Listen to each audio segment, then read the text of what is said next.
Du coup, Étienne, alors, je contextualise un petit peu. D'abord, déjà, une fois de plus, merci d'être là.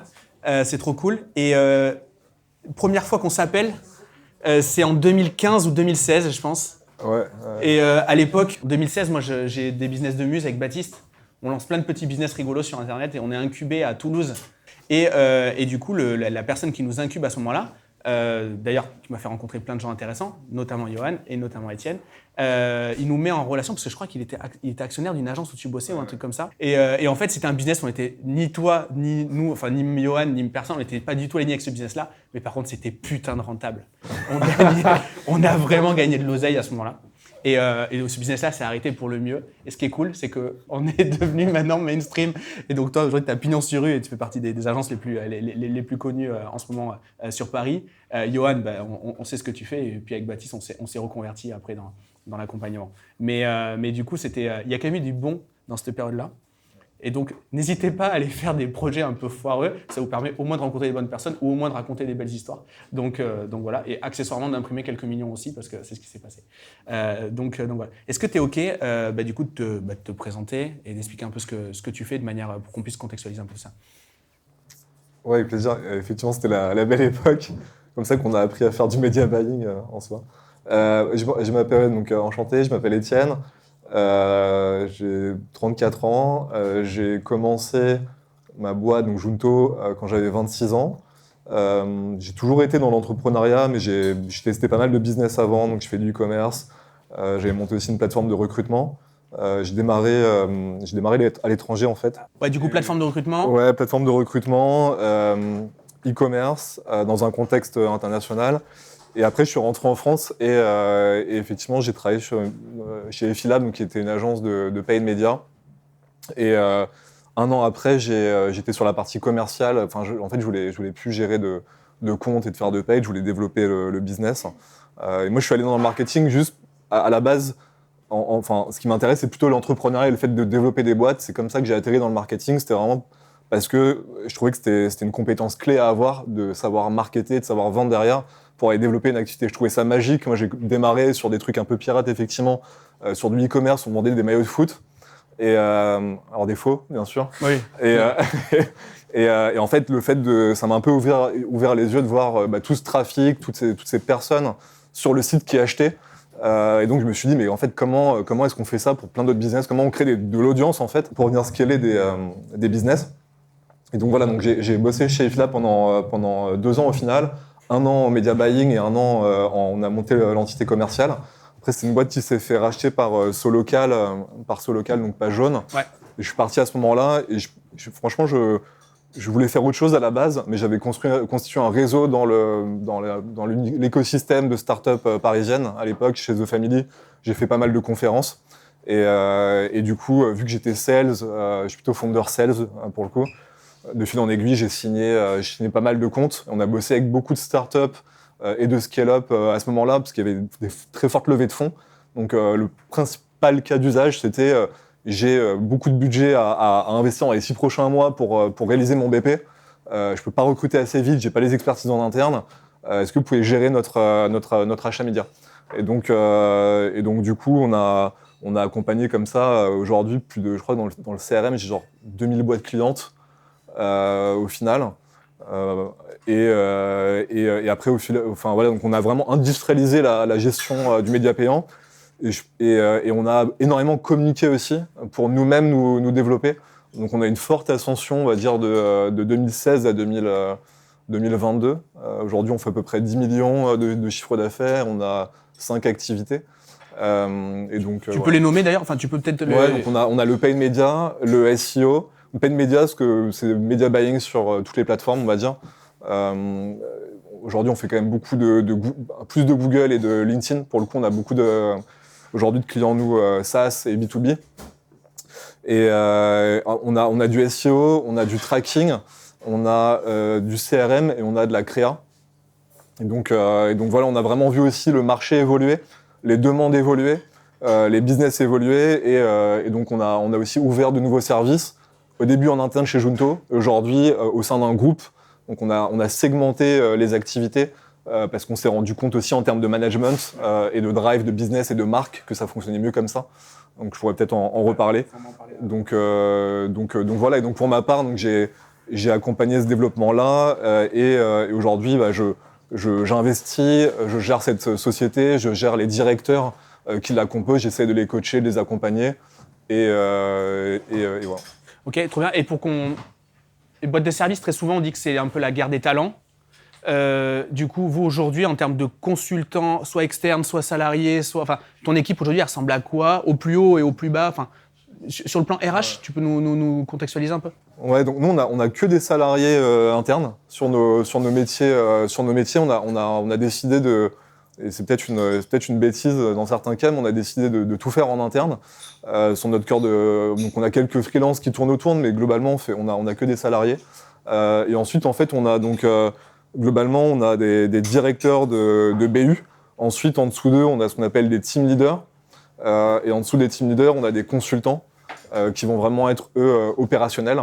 Et c'est comme ça qu'on est organisé, quoi. Okay. Puis après on a les équipes sales à côté, les équipes finance et j'oublie quoi, et non, c'est tout. Ouais. Trop bien. Donc du coup aujourd'hui on va parler de comment scaler une boîte de service. On a préparé quelques gros des milestones, quoi, des gros chapitres. Et c'est vraiment interactif, comme j'ai dit. L'idée, c'est vraiment de pouvoir échanger. Donc, n'hésitez pas à noter vos questions pour la suite. Premier point qu'on voulait aborder, Étienne, c'est quand Junto s'est arrivé sur le marché, déjà, vous avez fait pas mal de publicité. Ouais. Si vous voulez comprendre ce que c'est qu'un cocon sémantique, vous allez sur le site de Junto aussi. Il est très, très bien réalisé.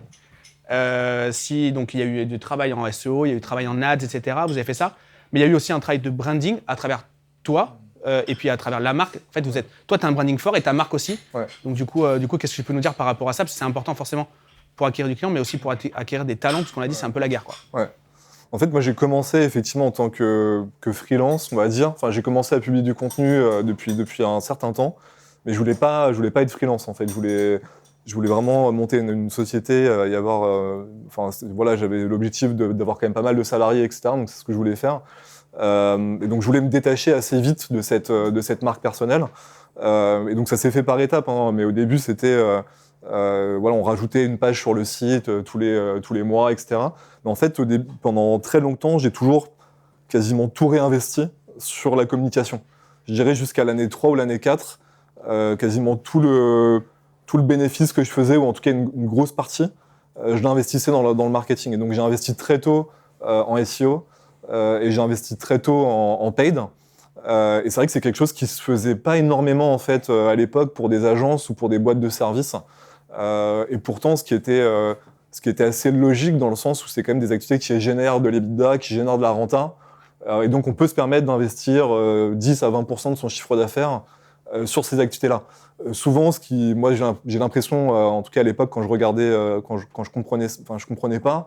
Je me disais qu'en fait, il y en avait qui restaient à un plafond de verre parce que du coup, ils souhaitaient garder cet argent-là pour eux, et c'était peut-être un peu trop tôt, au lieu de le réinvestir en fait dans leur marketing et dans leur croissance. Donc on a fait beaucoup de bruit via ça. Donc ça rentrait énormément, et en fait on avait c'était un cercle vertueux mis en place via ce système, quoi. Mais il faut comprendre aussi le mécanisme, c'est que leur boulot, c'est de vendre de la pub qui va permettre de faire performer les annonceurs.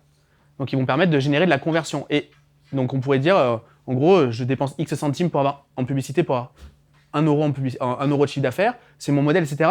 Et on peut rester dans ce mindset-là. Et moi, très souvent, j'ai eu ce mindset-là. J'ai quasiment eu toujours que ça. Mais réinvestir dans sa marque, c'est faire de la publicité, mais non pas à la performance, mais de manière un peu plus qualitative et pas quantitative. Et ça, c'est vraiment un changement de mindset. Donc nous, on le fait un petit peu sur YouTube, etc. On a Johan qui nous aide là-dessus, on a machin. Mais il y a quand même un apprentissage là-dedans, c'est faire capitaliser la marque. Et on le voyait tout à l'heure dans la conf précédente, dans Build to Sell, il y a aussi quand même avoir une marque forte, quoi. D'ailleurs, moi, je suis vraiment expert B2B, on va dire. Et d'ailleurs, il y a un truc intéressant là sur LinkedIn, ils font des études B2B, marketing B2B. Chaque année, ils sortent un gros doc sur ça. Et globalement, ils disent que la moitié de la perf d'entreprise, c'est vraiment leur brand. Et je me suis aperçu là récemment que finalement, c'est ce qu'on avait fait. C'est-à-dire que moi, j'ai fait des grosses prods, des vidéos à 20K, 30K, etc. Et j'ai balancé des 1000, 2000, 3000 balles par jour juste sur YouTube, en fait, alors que ça me générait quasiment pas... en fait, j'avais du mal à dire combien de leads ça me générait. Ouais, c'est difficilement traquable. J'étais pas du tout dans le calcul de ça, j'étais plus en mode est-ce qu'on me connaît en fait. Et finalement, c'est ça qui a construit également la marque qu'on avait. Après, je voulais juste revenir sur un petit point, j'en parlais un petit peu tout à l'heure.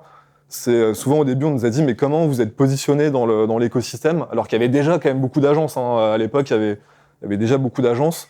Et donc en fait, on a toujours fait des contenus. En fait, je trouve qu'il y a, justement, on parlait de concurrence sémantique et de SEO. Je trouve que dans le positionnement et dans le scale de sa marque et de son service ou de son produit, il faut toujours être un peu en avance de phase sur ce qu'on peut raconter en termes de storytelling, voir où est le marché et quel est qu'est-ce qui se passe dans 3-4 ans, de le mettre en vidéo et de le storyteller à mort. Et derrière, par contre, sur son site, on est une agence SEA. Mais en fait, dans la narrative, je suis pas une agence SEA en fait. Je vends de l'innovation en IA. Donc, je pense que ça, c'est aussi ce qu'on a fait sur les contents, c'est qu'on a été vraiment sur. En fait, on parlait d'IA il y a 4-5 ans. On parlait pas, on n'était pas une agence quoi. Et du coup, les gens ont eu envie de découvrir et de switcher de leur agence.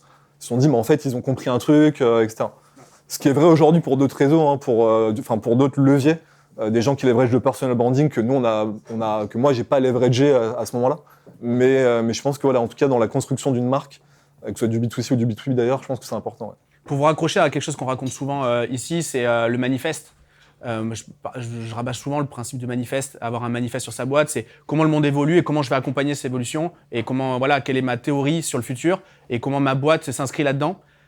Et les gens, ils n'ont pas besoin forcément de se rattacher au manifeste, mais ça les rassure de savoir que vous en avez un. Et c'est vraiment hyper important, n'hésitez pas, en tout cas nous c'est un truc sur lequel on met vachement le doigt dans la communication en interne et du coup basé quand même sur un truc de personal branding et là encore corporate branding ça marche également et d'autant plus j'ai envie de dire. Ouais. Ok, trop cool. Et ça niveau positionnement justement, comment t'as géré la concurrence parce que dans le marché parisien en effet il y a beaucoup de monde. En plus il y a des consortiums parce qu'il y a quand même les boîtes de pub qui marchent bien, elles se rachètent à Paris. Ouais. Comment tu as géré ce truc-là? Parce que quand tu démarres, toi, tu démarres pas avec tout ça, quoi. Je pense que ça se fait un petit peu aussi sur le tas. C'est toujours, je trouve que c'est toujours compliqué au démarrage de dire ma cible c'est XY, parce qu'en fait, on les découvre aussi, on l'affine avec le temps. Nous, il se fait qu'on a commencé quand même pas mal sur des startups et des scale-up. Et donc, plus c'est allé, plus on a réussi à se focus sur des startups de la tech ou des scale-up. On était sur les head of growth de boîtes de plus de 50 salariés. Sur Paris, qui avait levé une série A, une série B. Donc en fait, petit à petit, on a vraiment découvert aussi notre persona et puis ça nous allait bien parce que si le marché allait dans cette direction-là. Donc tu as une thèse et tu l'adaptes. Ouais, exactement. Ouais. Exactement. Donc ça s'est passé comme ça et puis après en fait, nous après dans nos activités, nous on avait vraiment un play volume, c'est-à-dire que vraiment on a industrialisé et peut y avoir des stratégies différentes. C'est pas mais nous, c'est vrai que on a industrialisé la gestion de l'acquisition. Et donc, notre but, c'était vraiment aussi quand même de drainer le maximum de volume. Là où on aurait pu... il y a d'autres approches qui consisteraient à avoir un plus gros panier moyen, à être très tactique sur qui est-ce qu'on cible et faire beaucoup moins de volume. Ça nous a coûté aussi d'avoir cette stratégie-là. D'un côté, ça nous a permis finalement d'être beaucoup plus stable. En fait, tout en étant instable parce qu'on avait trop de volume, on était stable parce qu'en fait, dès que l'isolation ça fonctionnait plus, c'était la formation, c'était le CPF, c'était le machin. Donc en fait, en fonction de ce qui fonctionnait dans l'économie, on chopait des clients sur la verticale. Mais finalement, ça nous a causé aussi beaucoup de casse. On pourrait peut-être en revenir. Ouais. Ça nous a permis de grossir, mais peut-être sur des fondations qui étaient pas toujours les bonnes aussi. Donc et justement, ces verticales-là, tu les trouves comment? C'est que tu as un premier client qui rentre et qui dit moi je fais de l'isolation à 1 €, j'ai besoin de lancer des ads et après tu vas choper tous les mecs qui font de l'isolation à 1 €? Ou alors c'est vraiment tu as une thèse et tu y vas et comment tu gères? Ouais, en fait, nous on avait on rentrait vraiment via des contenus très branding, inspirationnels. Et ensuite, c'était vraiment... En fait, on a des pages lead gen, SaaS, e-com. Et donc, en fait, on est rentré plutôt par funnalisais. Ouais, d'accord, ok. Ouais. Ok. Et après, on a des pages aussi services. Donc, on a des services, donc agence SEA, agence méta, agence grosse, agence inbound, agence machin. Ok, donc soit tu nommes la verticale, tu nommes ton client, soit tu nommes le service que tu proposes, et c'est ça, ok. Puis après, tu rassures avec effectivement des use cases à chaque fois. Dès que tu as un client sur un prospect, sur une verticale, tu as tous les use cases de sa verticale. Tu remplaces les logos, quoi. Pour donner un exemple, dans l'industrie de l'infoprenariat, vous avez certainement vu des pubs de Max Piccinini, qui est un des plus gros de l'écosystème. Il cible ses pubs pour les orthodontistes, je crois, ou les psychomotes, ou je sais plus quel truc comme ça. Et on dit, mais attends, mais il change de business, lui, il fait plus de... Non, en fait, si, il fait maintenant des pubs par verticale. Alors, je suis ni dentiste, ni je sais pas quoi, donc je les ai vus. Je sais pas trop comment il gère ses achats, mais je suis tombé dessus et ça fait un peu halluciner. Donc, il thématise un peu ces gros trucs, donc c'est un petit peu la même chose. Donc, c'est aussi possible dans nos métiers de l'accompagnement. C'est clairement. Après, j'en suis un petit peu revenu derrière, dans le sens où je me suis aperçu qu'il y avait 2-3 pages ou 2-3 services qui étaient vraiment ce qui nous permettait de nous développer, ce pourquoi à la fois les gens nous connaissaient et nous contactaient. Là, on transformait le mieux également. Et donc, à un moment donné, j'étais vraiment dans l'expansion sémantique et la segmentation. Et après, j'ai un petit peu resserré au final. Okay. J'ai fait un peu aussi cet accordéon. Aujourd'hui, j'ai même tendance à faire moins.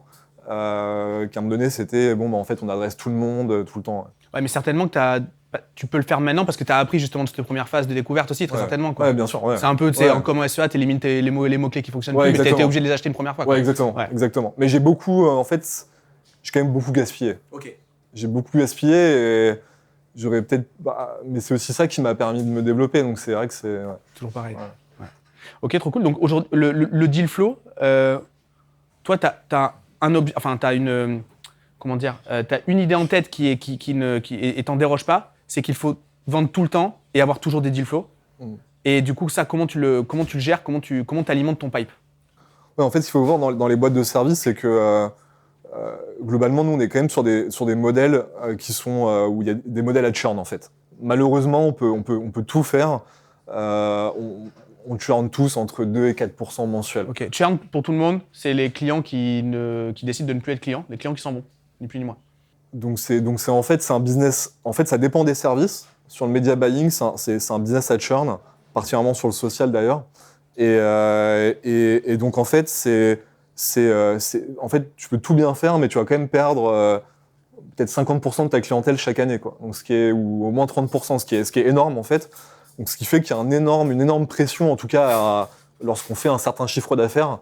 Il y a une énorme pression de volume à aller chercher. Ok, et donc ça, c'est vraiment une constante de ton industrie. Donc même si tu tends à améliorer ton churn, donc à faire en sorte d'avoir un meilleur service, un meilleur accompagnement et tout, c'est que c'est une constante, donc ça, tu dois quand même en tenir compte. Exactement. Donc là, on a un apprentissage aussi, c'est notre churn aussi, faut pas...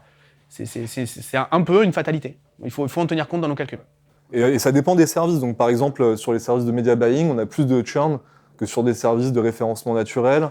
On a beaucoup plus de churn sur des services créatifs, mais un panier moyen qui est beaucoup plus élevé également, donc des one-shots énormes.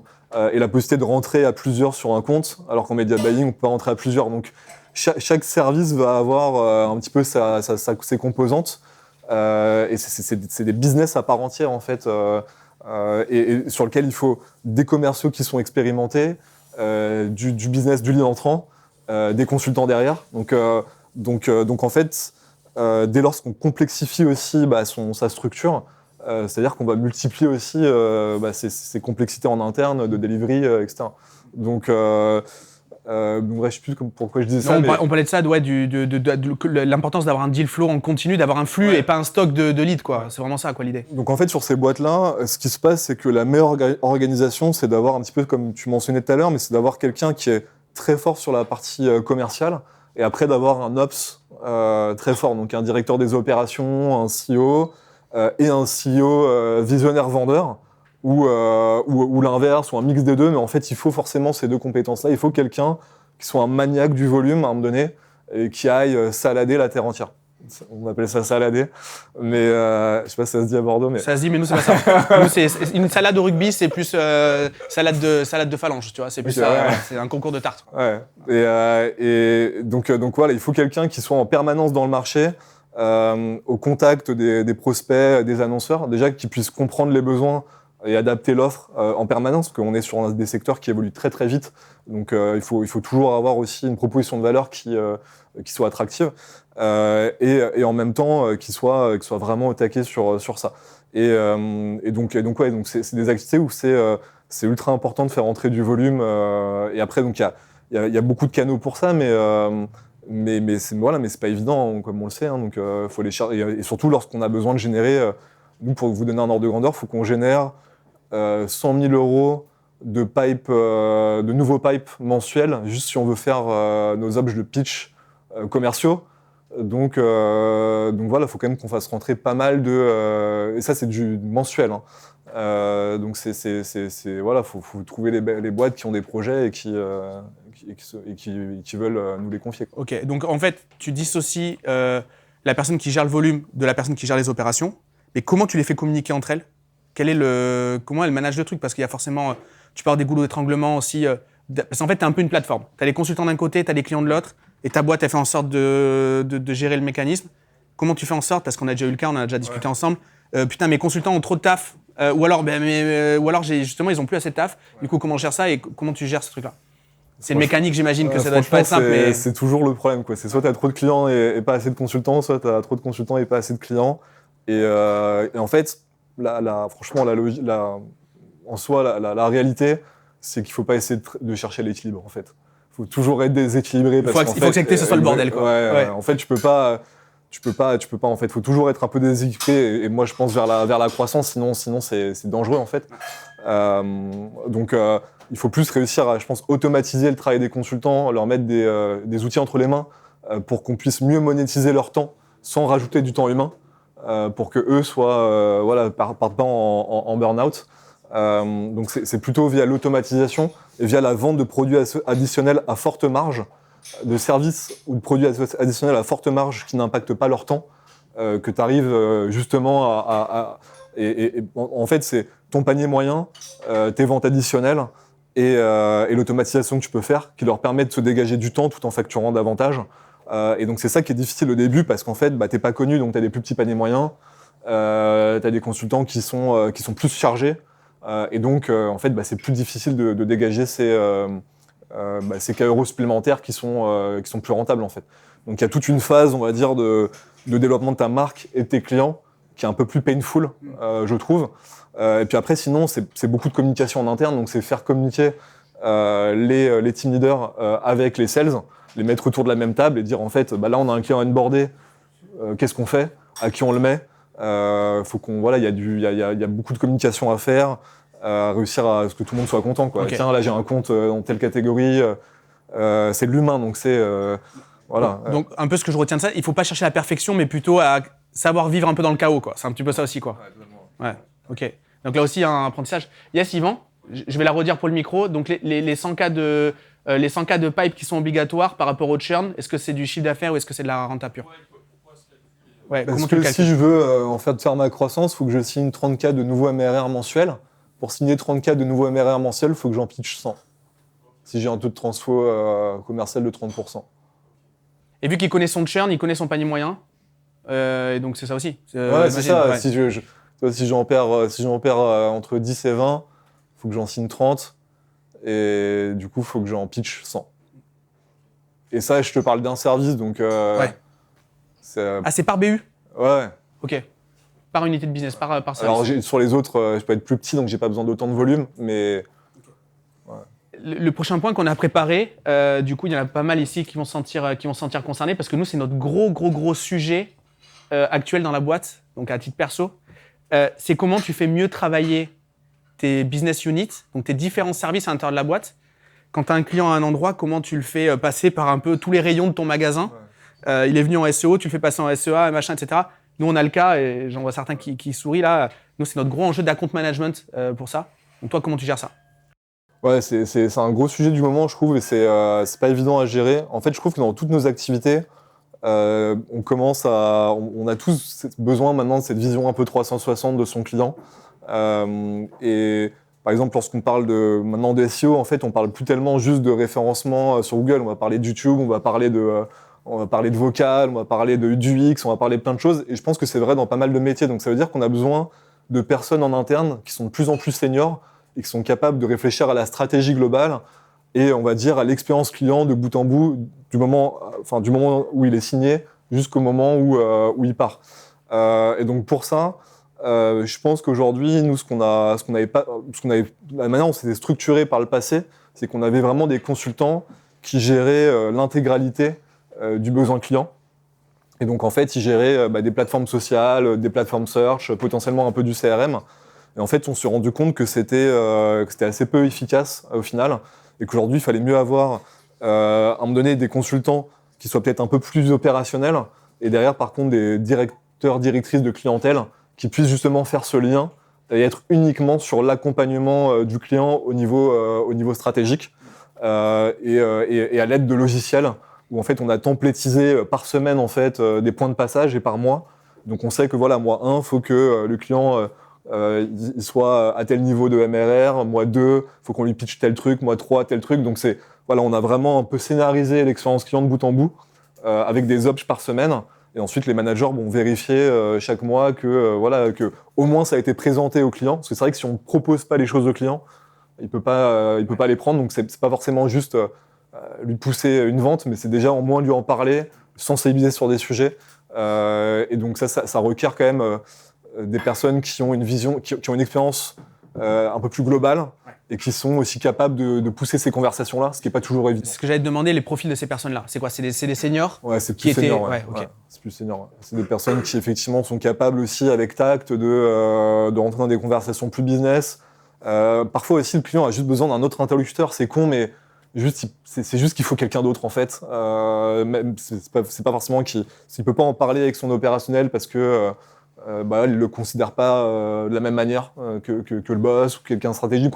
Il y a aussi ce truc-là, et je pense dans tous les orgas, et ça m'avait fait vachement réfléchir quand j'avais parlé avec une amie qui accompagne la VP AMIA la VP Asie pour SAP. Et en fait, je me suis rendu compte que même Marc Benioff de Salesforce, etc., tout ce qu'ils font, en fait, c'est qu'ils vont voir tous leurs plus gros clients, en fait. C'est juste à niveau égal, ils ont leur planning, ils ont leur agenda rempli.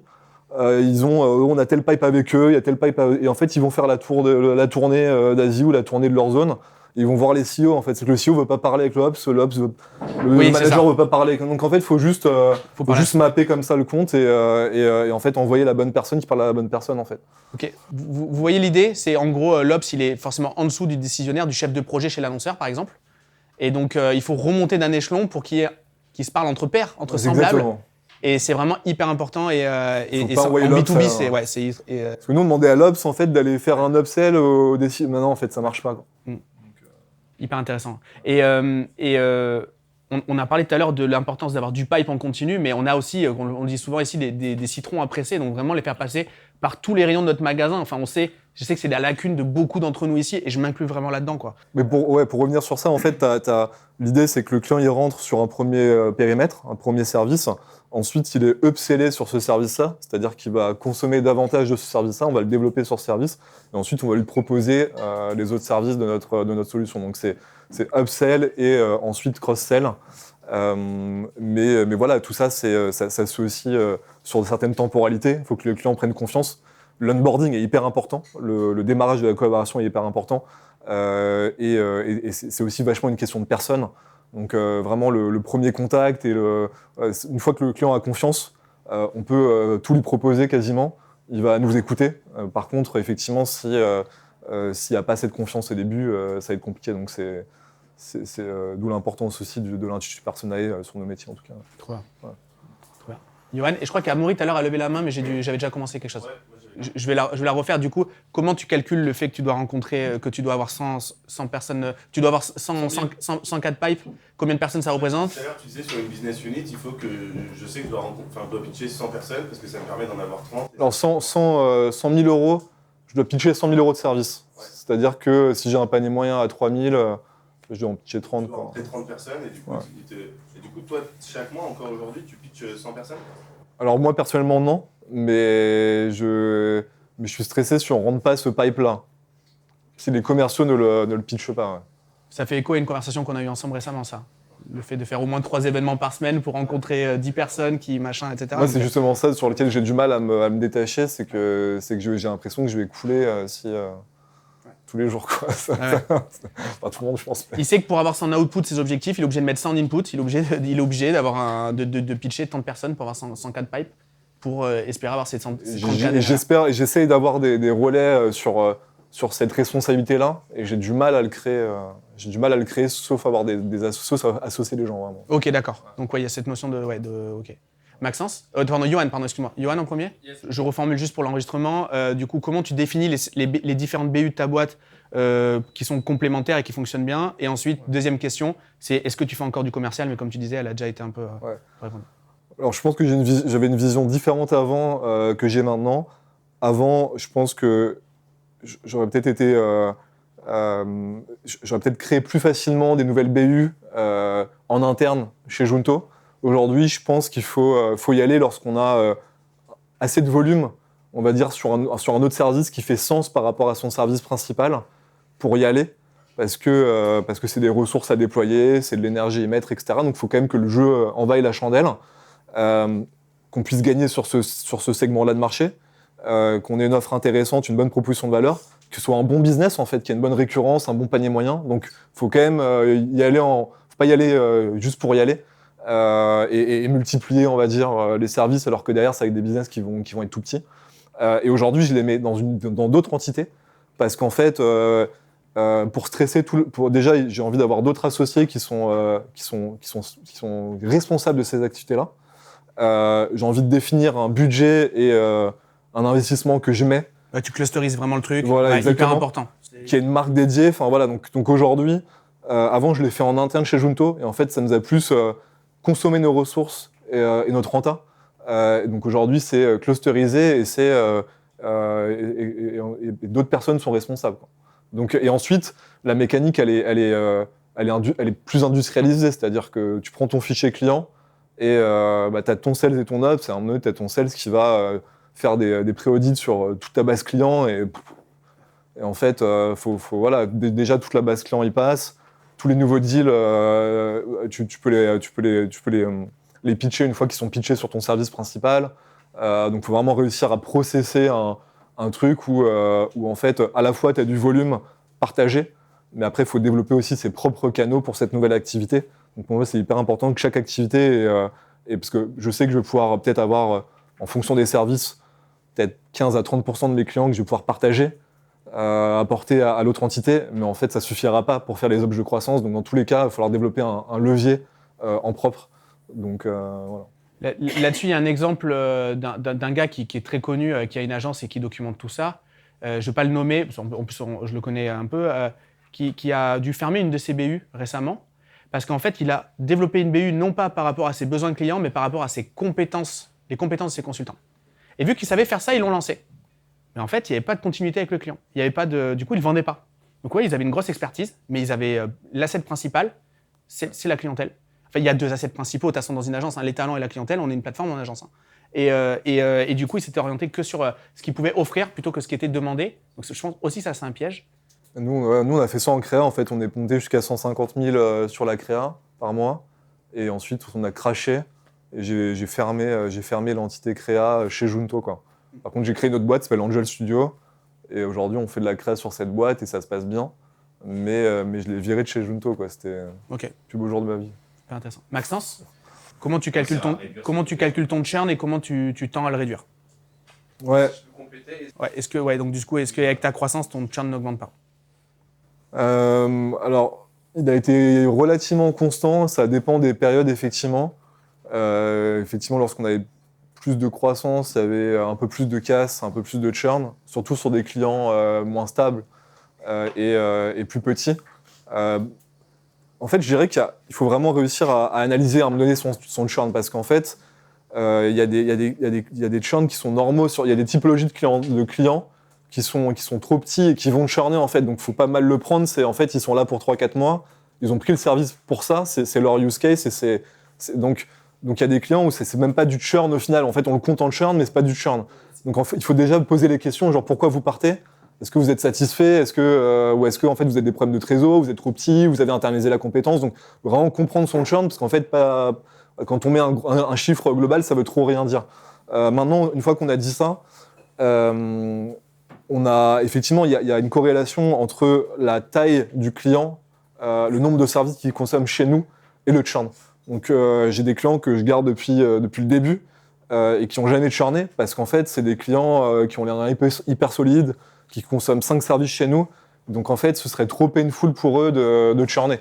Donc, une fois que tu as des bundles, déjà, tu churnes un peu moins. Et quand tu as des paniers moyens importants, en fait, c'est compliqué de remplacer une équipe directement en interne. Par contre, si tu as un tout petit service, tu peux déconnecter ton business manager ou ton Google Ads en 2 secondes parce que tu n'es pas content, et que t'as pas on peut parler des contrats, parce que c'est aussi important. Il y a le contexte client, mais aussi les contrats et la structuration, le cadrage. Mais en fait, si on peut effectivement te déco parce que ton constant s'est barré, bah voilà, ton churn va être aussi impacté par ça. Donc voilà, mais ouais, c'était relativement constant.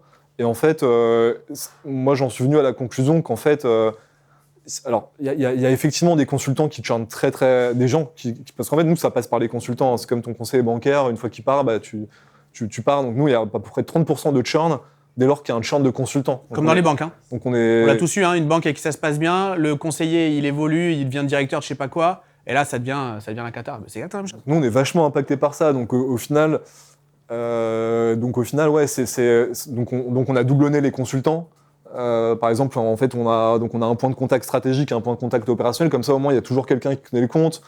On a fait on a fait des choses comme ça. On essaie de faire en sorte que les constants restent plus longtemps. Effectivement, c'est un des trucs clés. On essaie aussi d'acquérir des clients qui churnent moins, de passer plus de temps sur des clients plus stratégiques pour nous. Donc, il y a plusieurs choses comme ça. Mais tu en viens quand même à la conclusion qu'il y a des business qui sont plus à churn que d'autres. Et donc, en fait, par exemple, il y a des produits SaaS que tu peux bundle aussi dans ton offre, où tu vas beaucoup moins de churner, parce qu'en fait, tu es imbriqué dans la data interne de ton client. Donc, en fait, il peut moins s'en aller. Donc, il y a aussi, moi, je suis assez pragmatique par rapport à ça, c'est que tu peux essayer de tout faire bien. Si tu n'as pas le business qui te permet de garder le client, il y a trop d'aléas. Donc, en fait, tu peux essayer d'optimiser à la marge plein de trucs, mais déjà, il faut avoir des clients solides, des contrats solides, des choses qui les loquent. Et là, au moins, en fait, une fois que si ton contrat, il survit à ton contact client chez le client, que lui churne avant ton contrat, ouais. Bah, c'est pour ça que les grosses agences, en fait, c'est des contrats pluriannuels où, en fait, le consultant ou le client n'a que peu d'intérêt, en fait, dans le contrat. Donc, il faut accepter ce cycle de vie client. Moi, c'était un vrai problème et c'est Mehmet qui m'accompagnait là-dessus. C'est au départ, je faisais all-in sur le mastermind. Je t'ai dit, je vais donner tout mon temps, tout mon focus, etc. Et par contre, dès que j'avais un renouvellement, j'étais comme ça. Alors que je n'avais pas d'enjeu financier. Parce que ça ne changeait pas grand-chose dans ma vie d'avoir plus ou moins 2000 € de chiffre d'affaires sur le groupe. On était quand même à 11 millions à l'année de chiffre d'affaires au moment où on a lancé le mastermind. Et en fait, j'avais du mal à accepter ce cycle de vie. Je voyais ça à chaque fois comme une trahison, déjà. Et même limite de l'ingratitude de la part des clients qui partaient. Donc, je veux dire quand même comme j'étais.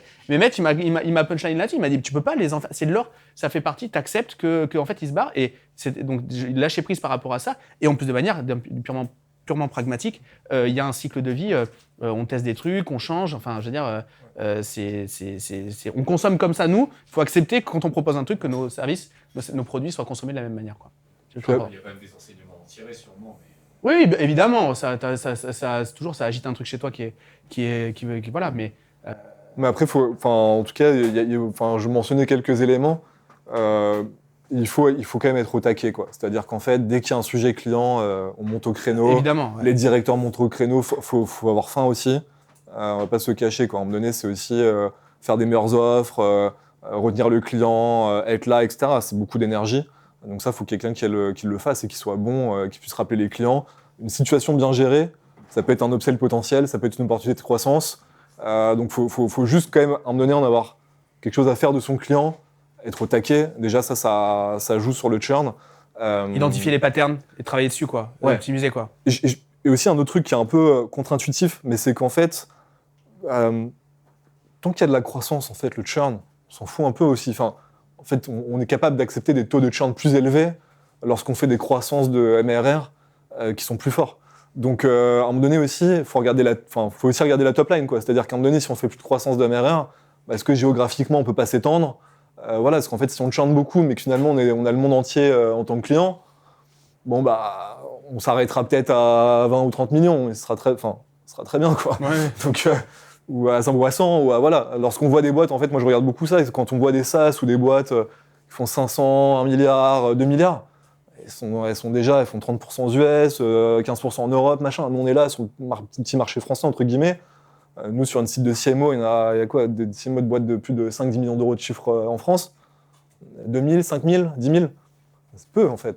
Donc, à un moment donné, il faut aussi regarder le potentiel du marché, de voir est-ce qu'en fait, finalement, je peux pas... Ouais, le marché adressable, oui, bien sûr. Ouais.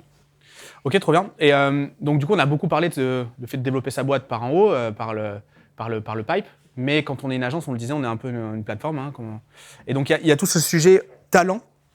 Et on a identifié 2 trucs. On a identifié une première phase où on va parler du recrutement. Et donc là, même ceux qui ne font pas du service, vous allez avoir plein d'enseignements. Et ensuite, après, comment on les manage. Donc voilà, et ça va faire écho aussi à la présentation qu'on a eue tout à l'heure de Lionel. Donc du coup, on a, comme pour la vente, générer du pipe de candidats. Ouais. Et donc en fait, il faut vendre tout le temps, mais du coup, on recrute tout le temps aussi. Tout à fait, ouais. Ouais, le recrutement, c'est quelque chose que j'avais, moi, sous-estimé pendant longtemps, et je n'étais pas très bon en RH. Et en fait, c'est vraiment une compétence, extrêmement importante. Et donc là, on a, et c'est d'ailleurs le directeur général qui s'en charge, tellement c'est important. C'est-à-dire qu'on a essayé un petit peu tous les modèles, chargé de recrutement, RRH, décentralisé au niveau des équipes. Et en fait, on s'est aperçu que vraiment, il fallait hyper bien recruter. Et donc, effectivement, il faut déjà avoir le volume. Le volume, on le cherche un peu de toutes les manières, mais aujourd'hui, on passe quand même beaucoup par des chasseurs sur les profils clés. Parce qu'en fait, on a du mal à avoir suffisamment de bons volumes de personnes qui nous vont sur des canaux du type Ads, LinkedIn ou Welcome to the Jungle, TTJ ou d'autres. Donc en fait, on passe par on a quelques chasseurs aujourd'hui indépendants qu'on peut payer à la perf, avec lesquels on a des deals, et qui savent exactement nos terrains de chasse. En fait, il faut vraiment chasser les 1% des meilleurs dans son industrie, et en fait, on les voir continuellement. Donc toutes les semaines, en fait, dès qu'il y a quelqu'un, en fait, il faut toujours que la chasse soit ouverte, entre guillemets. Et dès qu'il y a des opportunités, parce qu'en fait, il y a des durées de préavis. Parfois, on est en négociation, c'est pas le bon moment, mais dans 6 mois, c'est le bon moment. Donc en fait, c'est aussi des relations à tisser. Et aujourd'hui, en fait, on connaît tous les gens dans l'écosystème, mais en fait, il y en a qu'on a refusé avant, qu'on revoit, donc c'est aussi ça. Donc faut que ce soit quelqu'un qui recrute extrêmement bien, qui soit tout le temps sur la partie recrutement, et derrière, faut vraiment pas hésiter à. Je pense que lorsqu'on démarre nos activités, on a peur parfois de mettre des salaires. On a un peu peur de faire des gros moves en fait, alors que c'est peut-être 2 000 € en plus par mois, ou ce qui est énorme. Au final, on a l'impression que c'est 500 ou 1 000 €, alors qu'en fait, c'est peut-être la différence entre un profil vraiment top et un profil moyen. Et donc là-dessus, si c'était à refaire, moi je serais un peu plus agressif sur ça en fait. Parfois savoir payer, savoir incentiver, savoir être un peu plus bold sur des recrutements. Ouais. Ok. Alors, sans parler de concurrence déloyale ou quoi, mais quand tu recrutes un consultant, est-ce que c'est un petit peu comme certains banquiers, certains conseillers en gestion de patrimoine, quand ils changent de crèmerie, ils embarquent un peu... Ah ouais, mais nous c'est la guerre de dingue. Hein. On a des accords avec certaines boîtes, certaines on n'en a pas, et on se fait tous les jours, ils prennent des propals d'autres boîtes. C'est vraiment la guerre. Quoi. Et oui, et forcément, il y a aussi des clients qui partent avec, etc. Donc c'est assez agressif. Ouais. Donc c'est hyper intéressant. Et du coup, vu que c'est guerre des talents, qui dit talent dit un peu rockstar, un peu starification du collaborateur. La marque employeur, c'est hyper important, j'imagine. Ouais. Comment tu travailles ça, toi ? Marque employeur, c'est... C'est bullshit ou pas déjà la marque employeur ? Non, je pense pas que ce soit bullshit. Je pense pas que ce soit bullshit. C'est plus... En fait, je pense qu'il faut... ça passe par pas mal de choses, quoi, mais ça passe par... en fait, il faut vraiment bien comprendre ce que... En fait, faut vraiment composer son équipe, je pense, comme un bouquet de fleurs. C'est-à-dire que chaque individu va apporter sa singularité et va pouvoir s'épanouir et monter en compétences. Et je pense que c'est vraiment ça qui est clé, c'est vraiment construire un programme et un parcours pour chacun des collaborateurs, comprendre quand il arrive, même dès lors de l'entretien, ce qu'il a envie de réaliser, là où il est bloqué actuellement, il faut vraiment, lorsqu'il est chez vous, bah vraiment, faut pas que ce soit bullshit, faut vraiment l'accompagner pour lui dire, bah en fait, on s'était dit ça, tu voulais développer telle compétence, je t'ai donné tel projet qui te permet de développer ces compétences-là, et tu les as développées. Donc, faut vraiment l'aider à se développer personnellement et à investir dans sa personne. Donc, je pense que ça passe avant tout par ça. Et ensuite, bah, sur la marque employeur, ça peut être toute la communication qui va autour. Hein. Donc, ça va être de la com, ça va être des événements, ça va être des retours d'anciens collaborateurs, ça va être ça va être tout autour. Mais je pense que le plus important, ça va être le bouche à oreille des collaborateurs entre eux et le fait qu'ils puissent s'entraider. Et avoir chacun un parcours de formation où ils vont être contents de ce qu'ils vont pouvoir réaliser. Donc c'est beaucoup d'investissement dans les personnes. C'est pas automatique. La personne arrive, elle fait son taf. C'est avant tout à nous de donner avant de recevoir. Et c'est vrai que ça c'est quelque chose sur lequel moi j'étais pas bon avant. Hein. J'ai pas honte de le dire. Je pensais que c'était tu payes et t'as un service, mais non en fait c'est à toi d'investir au-delà de payer. Ouais. Et après je pense que c'est aussi faut pas trop se précipiter aussi. On fait beaucoup d'erreurs dans la précipitation, donc il faut mieux ne pas recruter que de mal recruter ou d'être... En fait, souvent, le problème qui se passe, c'est que tu es souvent dans l'urgence quand tu recrutes, parce que tu as besoin de quelqu'un, et en fait, tu te prends la pression un peu aussi d'autres collaborateurs ou de ton client, etc. Et c'est là où tu peux faire des erreurs qui vont derrière te déstabiliser sur le long terme, en fait. Donc il faut mieux prendre un peu plus son temps, et avoir des vrais piliers qui vont porter l'entreprise sur le moyen-long terme. Et je dirais qu'avant tout, il faut recruter aujourd'hui, surtout aujourd'hui avec l'IA et avec tous les changements. Je pense qu'il faut surtout recruter des gens qui, ça va être ça paraît un peu bizarre de dire ça, mais qui sont bien élevés, quoi. Qui ont Savoir-être. Du savoir-être, qui sont des gens, qui ont, en tout cas, par rapport à vous, moi je le vois comme ça, par rapport à comment vous avez été élevé. C'est juste une appréciation de petites choses, savoir dire merci. Des conneries, mais en fait, une bonne éducation, en fait, on sait que la personne va apprécier ce que vous donnez en termes, parce qu'en fait, c'est beaucoup d'efforts aussi, beaucoup d'énergie, et donc faut aussi avoir un peu ce donnant-donnant, et je pense que c'est aussi clé au-delà des compétences.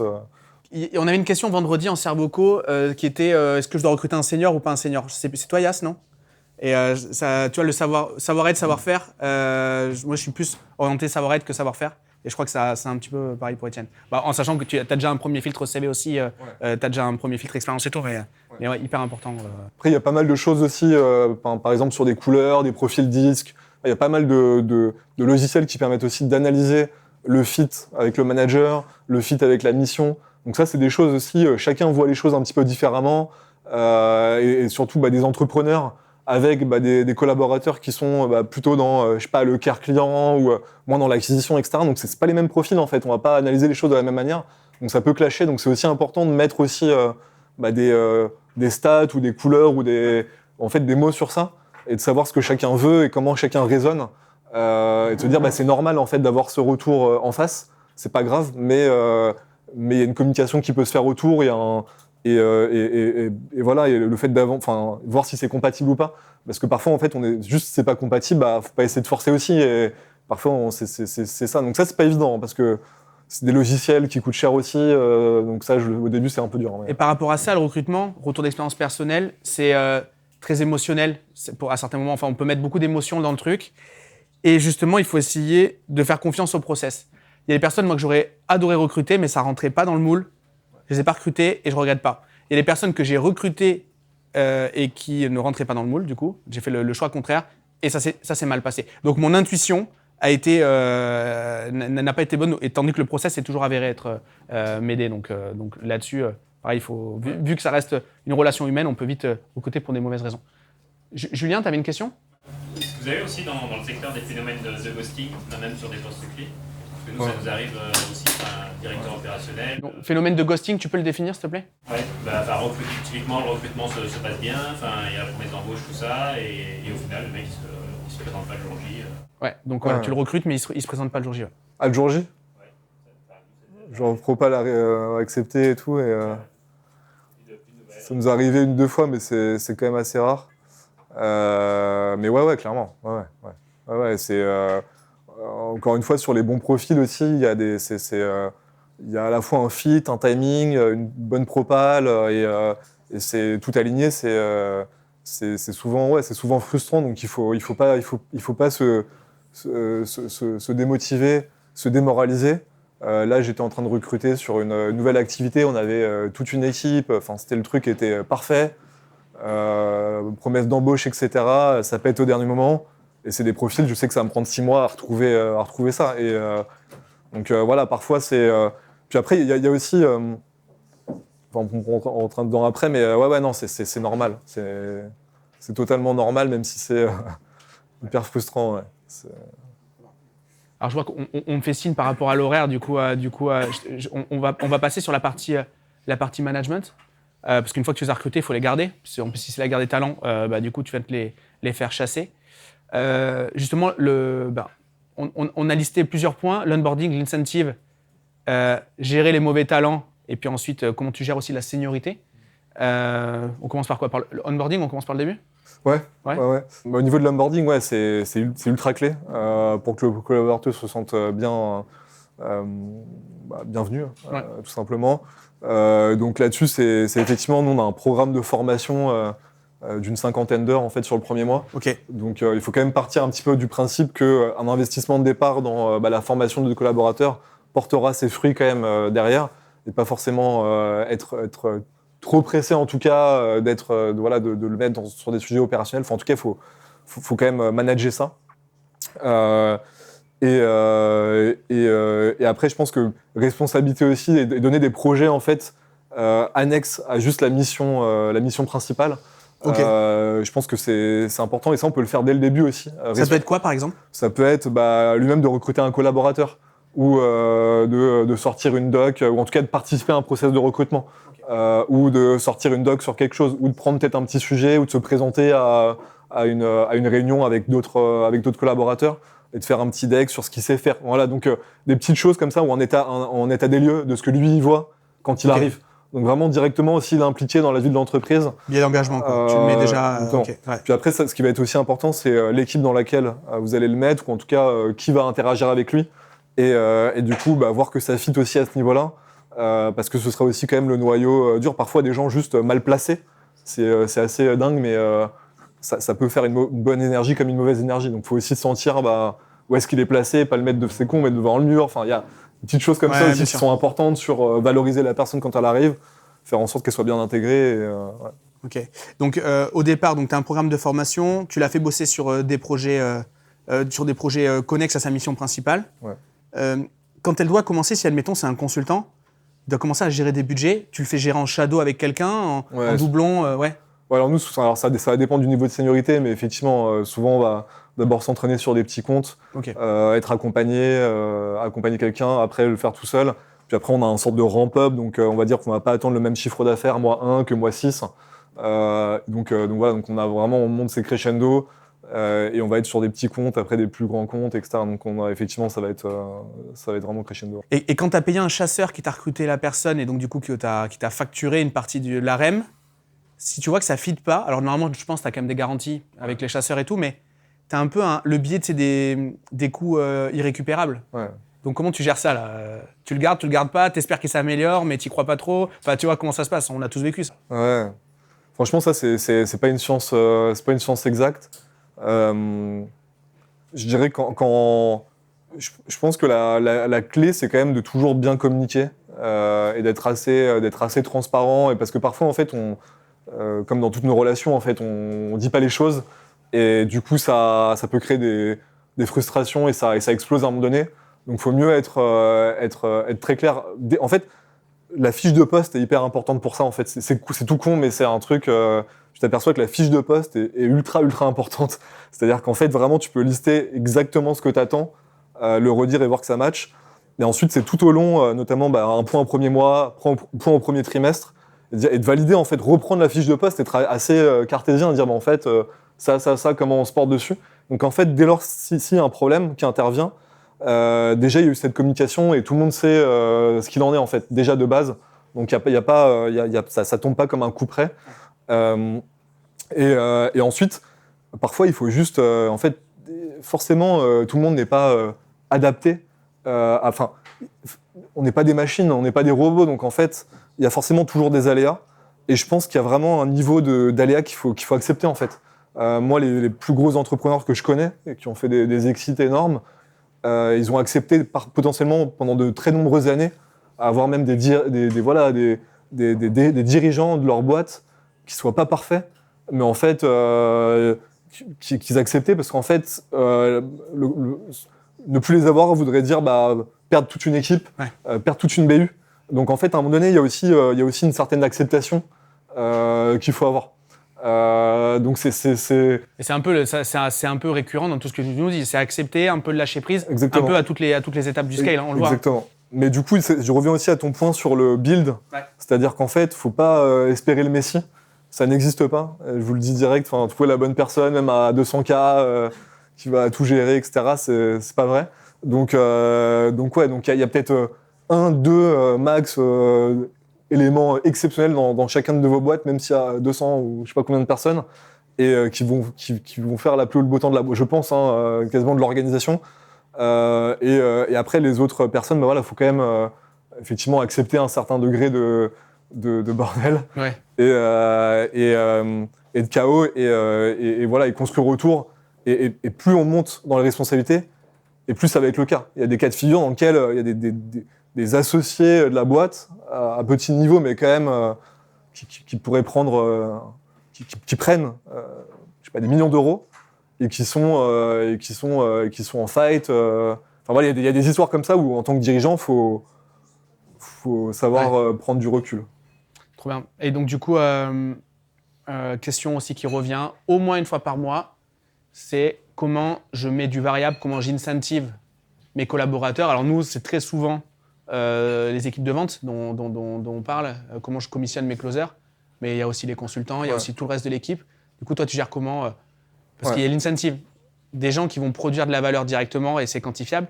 Il y a peut-être aussi les fonctions support. Est-ce que tu les incentives aussi et si oui, comment tu gères ? Alors nous, les fonctions... Je vois qu'il hoche la tête, donc c'est là que j'ai posé une bonne question. Ouais, c'est un gros sujet. Je vais essayer d'être assez simple et concis. En gros, nous, on a fait un peu le yo-yo, c'est-à-dire qu'on avait une structure au début d'incentive qui était basée sur le chiffre d'affaires, payé trimestriellement. Sur la base du facturé. Donc on était vraiment très agressif sur, en fait, plus tu gérais de chiffre d'affaires en tant que consultant, tu étais payé directement un pourcentage de chiffre d'affaires là, au-dessus d'un certain cap, certain montant. Et c'était payé trimestriellement, je crois, pas mensuellement. Donc c'était très fair, très mathématique, et très compliqué niveau comptable. Très très compliqué parce qu'en fait est-ce que est-ce que c'est facturé, est-ce que c'est facturé, est-ce qu'il n'y a pas un litige, est-ce que machin, donc c'était très compliqué. Et mais en fait il y en avait qui étaient à 35K en fixe et qui gagnaient 50K au mois 3 en tant que junior, quoi. Donc c'était un modèle qui était ultra pour ceux qui avaient faim, c'était ultra rémunérateur. Je vous parle de ça il y a 6 ans, donc c'était avant Covid et tout ça. En fait, ce que ça a fait, c'est que ça a créé un comportement de chasseur de primes et un peu en fait, c'est normal, c'est mon dû, en fait. C'est mon dû et c'est normal. Et en plus, vous essayez de m'avoir, parce qu'en plus, moi, j'ai fait mon petit calcul sur Excel et je suis pas tombé sur les mêmes... je suis pas tombé sur les mêmes calculs et donc, en fait, vous voulez pas me payer, etc. Alors qu'en fait, c'était un effort énorme de ma part, de la part de la boîte, de payer ça, d'être le plus rémunérateur possible. Donc en fait, on est repassé sur des modèles et le problème de ça, en fait, aussi ce que ça faisait, c'est qu'on avait cinq consultants plus, consultants seniors, je sais plus exactement, on avait 5 critères de passage, en fait, 5 niveaux, 5 levels, et chaque level, on passait peut-être de 35 à 37, reval annuel, 35-37, mais on changeait pas ce modèle de variable. Donc en fait, ce qui se passait, c'est que le fixe voulait rien dire, parce que les gens en fait gagnaient 37 au lieu de 35, en fait, ça changeait pas grand-chose. Et tout était basé sur le variable, qui débloquait très rapidement, et pour lequel ils n'étaient pas forcément toujours contents au final, quoi. Donc en fait, on est repassé sur un modèle un peu plus classique, annuel. Moi, je vous conseille de faire de l'annuel. Donc vraiment, soit date d'anniversaire, soit fin d'année pour tout le monde, comme ça, à un moment donné, c'est le même moment. Je vous conseille de caper le variable à 10 ou 20% du fixe, un truc assez standard. et le variable de le répartir une partie sur de la perf, ça peut être 50% en plus sur de la perf, mais le reste ça peut être des critères plus qualitatifs de projet, d'OKR, de projet pardon, pas d'OKR, et d'appréciation du manager, qui est quelque chose de complètement subjectif, ouais, okay. mais au moins où il y a une adhésion avec le manager, quoi. Okay. Et en fait, du coup, au final, on a payé moins de primes, on a eu beaucoup moins de critiques. Et par contre, ce qu'on a fait, c'est qu'on a augmenté les points de passage. Donc en fait, on faisait des augmentes assez importantes de 5K ou plus chaque année. Même parfois, on s'accordait le fait de le faire en 10 mois. Si la personne fitait les objectifs qu'on se fixait pour, par exemple, le passage d'un senior, si on considère que tu l'as, ok, tu passes en senior et tu prends 5 ou 10 cas de plus, sans broncher. Donc on a redonné, on va dire, on a revalorisé ce passage de grade et on a fait en sorte que le variable était un peu plus cadré. Et donc ça, je vous conseille vraiment ça. Après, un autre truc que je vous conseille, par contre, là, sur les commerciaux, parce que moi j'en ai perdu plusieurs à cause de ça, c'est quand vous avez des commerciaux qui sont plus juniors et qui finalement sont très bons. Au bout d'un an, ils sont formés, ils sont très bons. Parfois, il faut faire un gap important. Il ne faut pas hésiter à le faire. Parce qu'en fait, sinon, on le perd. Et donc, faut aussi quand même se dire que parfois, ça vaut le coup de mettre... ça vaut le coup de faire le gap, parce que sinon, et de le garder un an de plus, plutôt qu'il parte chez un concurrent plus rapidement et qu'on perde cette année alors qu'en fait, il a été formé pendant un an. Ouais, hyper intéressant. Qu'est-ce que ça me coûte de l'augmenter? Qu'est-ce que ça me coûte de le perdre, quoi? Et c'est vrai qu'on n'a pas toujours cette mécanique. Cette mécanique, ok. Trop cool. Alors, comment tu gères les mauvais éléments? Comment tu les évacues? À quel moment? Est-ce que ça a dû forcément t'arriver vu le volume de collaborateurs que tu as eu? Et comment tu gères ça?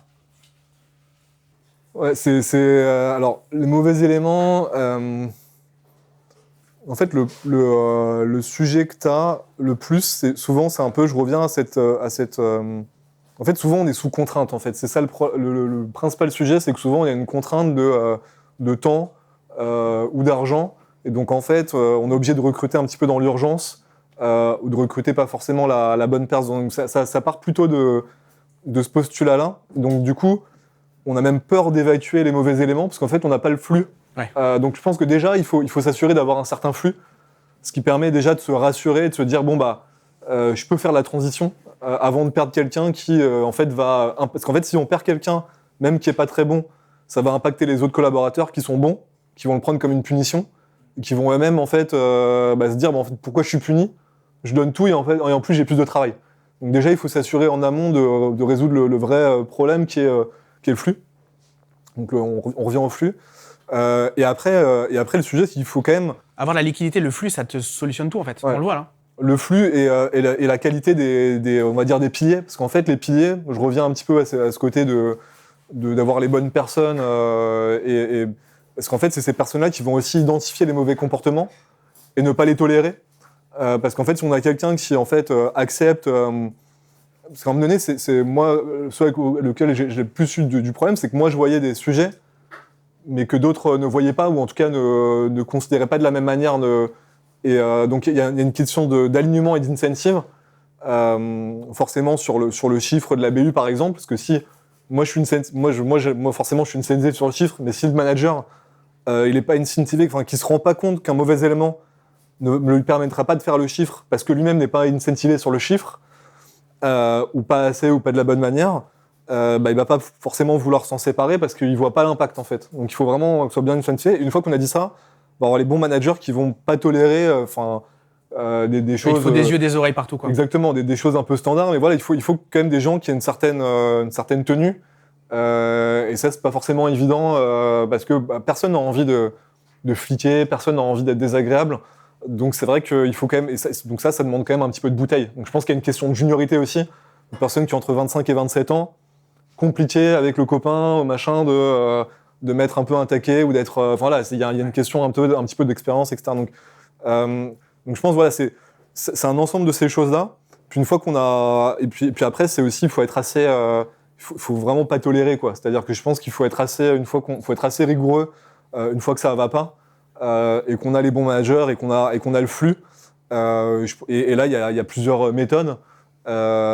plus ou moins fortes en fonction du cas de figure. Et je pense qu'il faut... alors moi, j'ai eu assez peu de problèmes en réalité avec le flux. Mais voilà, moi je suis assez flex sur les ruptures conventionnelles par exemple. C'est quelque chose, c'est un bon outil aussi pour séparer. Et puis quand Tu dis flex, c'est-à-dire que tu lâches vite, quoi. Ouais, Dans la négo, t'es facile, quoi. Ok. En fait, je suis plus. En fait, il faut mieux parfois, en tout cas, moi, à ma taille, mon échelle, il faut mieux que ce soit smooth et qu'on s'entende bien et que je paye. De toute façon, pas trop le choix en tant qu'employeur. Bien sûr. Plutôt que de traîner un problème. Et puis après, quand c'est là où par contre, parfois, il faut savoir prendre un peu des risques, mesurer entre guillemets. C'est lorsqu'il y a peut y avoir des risques. Il peut y avoir des risques. Enfin, en fait, vous sentez mal un collaborateur, ou il peut y avoir des risques, on va dire il peut y avoir des risques qui se protègent, qui se mettent en arrêt, enfin, qu'il y a des choses un petit peu comme ça. Là, il faut savoir aussi parfois tirer, prendre des risques juridiques mesurés, de mise à pied, de faute. Le plus important dans tout ça, et ce qui est souvent négligé, vraiment, c'est des trucs RH de base, mais pour moi qui me parlait pas vraiment, je suis fondeur sales, donc le RH, c'est vraiment pas mon truc. Mais en fait, ces points de passage, ces petits documents, tout formalisé, ce mensuel, ce trimestriel, on s'était dit ça, tes objectifs c'était ça, ça allait pas, le petit mail formalisé, c'est con, c'est chiant. Mais en fait, tu balises la relation. Tu montes un dossier en fait. Enfin, et en fait derrière, ça arrive naturellement. Donc en fait, c'est réussir à faire en sorte que ça arrive naturellement, que ce soit pas un point de rupture, que ce soit des choses qui soient dites. Et ça, c'est cette rigueur-là, c'est réussir à former les managers à ça. Et donc, en fait, on s'évite beaucoup de problèmes. Et puis, parfois, quand il faut tirer, il faut tirer. Il y a quelques voilà, il peut y avoir des comportements. Après, c'est des comportements. Vous avez quelqu'un qui vous sentez pas, qui vous dit pas la vérité, qui, voilà, là, à un moment donné, faut savoir aussi être vif, et être le premier et être vif.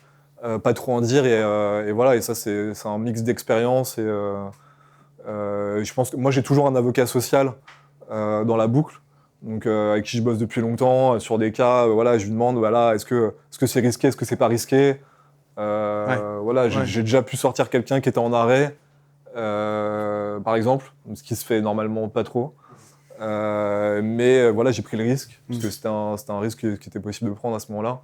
Donc voilà, il y a des questions d'ancienneté, des questions de... c'est un calcul parfois. J'ai pas le préavis à payer, donc je peux peut-être... Voilà, si jamais j'ai un problème derrière, ça me coûtera ça. Mais là, on voit, même si on a des business qui nous passionnent, des business un peu lifestyle et tout, c'est notre devoir aussi de se professionnaliser dans ces trucs-là, parce qu'en fait, le risque, il est bien plus grand. Et donc, il faut accepter cette partie qui est clairement chiante dans nos business. Nous fait chier de faire les comptes rendus de réunion, ça fait chier de faire les trucs annuels, etc. Mais c'est ce qui fait en fait qu'on va pouvoir kiffer notre boîte pendant longtemps. On a quand même des responsabilités en tant qu'entrepreneur. Et le risque RH, alors pour le coup, je touche du bois, c'est pas un truc que j'ai eu jusqu'à maintenant. C'est le seul truc que j'ai pas eu jusqu'à maintenant, je crois. Mais il paraît que c'est de loin le truc le plus chiant et le plus vorace aussi en termes de cash. Hein. Donc vraiment là-dessus, faut accepter. Non, puis je pense qu'à un moment donné, c'est aussi... savoir aussi mettre... Enfin, je pense que c'est aussi comment on se tient nous-mêmes dans notre orga. Quand j'étais plus jeune, j'étais peut-être un peu plus proche des collabs. Je suis peut-être un peu plus... je suis plus T'as changé de posture ? Ouais, exactement. Ouais, exactement. Ouais. Trop bien. Alors, on est un peu pris par le temps, apparemment. Est-ce qu'il y a des questions pour Étienne ? En tout cas, c'était top. Merci Étienne. Julien ? Donc, tu as parlé d'IA, comment vous l'utilisez et qu'est-ce que vous proposez autour de l'IA ? Ouais, aujourd'hui, l'IA est dans effectivement quasiment tous les produits qu'on utilise. Quelque part, on est des revendeurs de pas mal de solutions différentes. Donc, ces solutions vont embarquer de l'IA. Donc, déjà, on va utiliser effectivement ces solutions IA au mieux, réussir à faire en sorte qu'elles fonctionnent le mieux. Ça, c'est la première étape. C'est-à-dire avoir la bonne data déjà pour que l'IA fonctionne bien dans les outils. Après, on peut avoir l'IA qu'on va utiliser nous-mêmes pour être plus productif dans la production de documents, d'annonces, de process internes. Et puis après, on va avoir aussi des services qui vont arriver vraiment dédiés, où on va vendre des services et potentiellement des produits liés à l'IA. Et là, c'est plus au stade embryonnaire. J'ai l'impression, moi, là où ça commence à aller, c'est qu'il y a vraiment des... on parlait vite fait tout à l'heure, mais il y a Salesforce qui a sorti leur Agentforce, donc c'est des bots IA. Par exemple, il y a des bots vente, il y a des bots marketing. il y a des bots de service client. Donc je pense qu'on va avoir de plus en plus de ce type d'agents IA développés, donc, et aussi d'intégrer des nouveaux produits et software IA au sein de nos clients pour transformer l'organisation, pour leverager l'IA. Donc je pense que ça va être un mix de services et de services, de vente de logiciels et potentiellement de software qu'on va devoir proposer à nos clients pour l'IA. Mais ouais, moi je suis ultra bullish sur l'IA. Il y a 6 mois, c'était encore pas top et j'ai l'impression qu'il y a de plus en plus de solutions cool. Et voilà, donc ouais, je pense que ça va être pour nous une opportunité parce que ouais, je pense que ça va être une opportunité parce qu'aujourd'hui, en termes de... Enfin, nous, sur notre secteur en tout cas, sur la manière dont je le vois, sur le media buying en tout cas et sur d'autres services, il y a quand même beaucoup de concurrence. Voilà, il y a des vrais sujets au niveau de la dominance des GAFA, de Google, etc. Ils sont quand même chatouillés. Donc il y a aussi, moi je pense que dans un avenir proche, il y a une partie des budgets des annonceurs qui sera mis ailleurs. Donc ce sera je pense sur l'IA ou sur autre chose. Donc ça va être des budgets qui vont être pris à Google et mis ailleurs, je pense. Hein. Intéressant. On revient au manifeste, on revient à la théorie et la thèse. Exactement. On est vraiment là-dessus. Yes, Anne-Laure ? Comment tu fais accepter les automatisations à l'équipe ? Comment tu manages ce changement auprès de l'équipe qui peuvent se sentir remplacés ? Je pense qu'avant, moi, en tout cas personnellement, j'étais stressant parce que j'avais un discours vraiment, de toute façon, vous allez tous vous faire réaliser, on va tous faire réaliser. C'est pas mal comme verbe ça. Voilà, et en gros, voilà, vos boulots.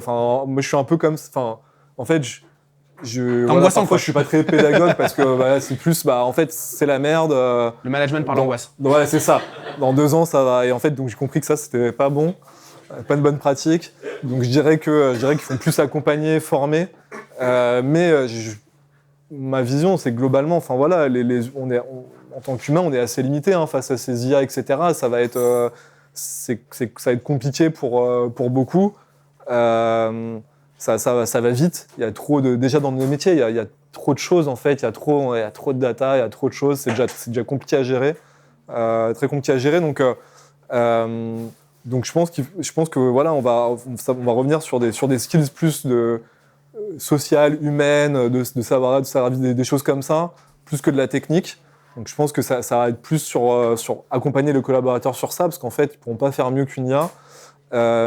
Et après, j'ai une autre théorie en ce moment, c'est que je pense qu'une fois que tu construis une activité sur moi ce que je vois aujourd'hui, mais j'ai pas la prétention de dire que j'ai tout vu.